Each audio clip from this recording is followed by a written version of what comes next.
Hello and welcome to episode 525 of the Daily Sales Message Podcast, where every single day, and I mean every single day, for the last 525 days in a row as well, I haven't skipped a beat, I teach you a piece or share with you a piece of simple and actionable advice. It's designed to help you feel more confident and sell more stuff too. If you're new around here, if you haven't listened to any of the 524 other episodes of this podcast, and quite frankly, where you been? My name is James Newell. I teach people how to sell for a living, and for me, it comes in two very distinct parts. The first part is having what I call a clear sales message. You've got to be able to clearly articulate and explain so people can understand what it is you're trying to sell to them. And secondly, you need to have what I call selling confidence, the ability to be relaxed and comfortable and confident in a selling situation. Right, in today's episode, we're talking about the future. And the future is often missed in sales and selling. It's missed by your buyer, and it's missed by you as a seller. And there's a simple question to ask, or a simple reframe, and it's this: where are you going to be 3 years from now? Where are you going to be 3 years from now? Could be 5 years, could be 2 years, could be 6 months, whatever.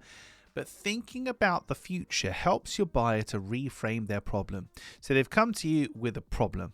Okay, 6 months from now, 2-3 years from now, if you solve this problem, what's going to happen for you? Or if you achieve this goal, what's going to happen for you? 6 months, 2 years, 3 years from now, whatever.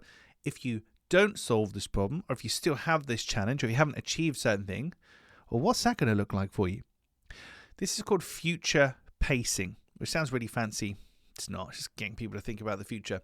But when you get your buyer to think about the consequences of their actions, both in the positive, if they buy from you and solve the problem, and in the negative, they don't buy from you and they don't solve the problem, they can realize the consequence of their actions, and that's going to help them to make a more informed buying decision. Lots of people buy based on the here and now, the short term. They don't really think about what's happening in 6, 12, 18 months time or more.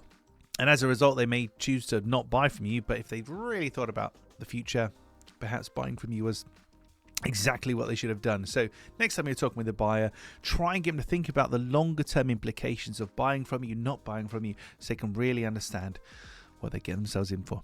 Right, that's it for this episode of the podcast. Tomorrow in episode 526, a little tip, hack, secret, I hate those words, but I use them from time to time, when it comes to objection handling. How we do it. There's one part about objection handling in particular that makes a big difference, but you've got to know to do it, to do it, if you catch my drift. But I'll catch you in tomorrow's episode for that one. In the meantime, if you haven't already, please hit the like, subscribe, share button, comment wherever you're watching or listening to this podcast. Helps us to reach more people. Thank you for your time and attention. I do appreciate it. I'll catch you tomorrow for another fast talking edition of the Daily Sales Message.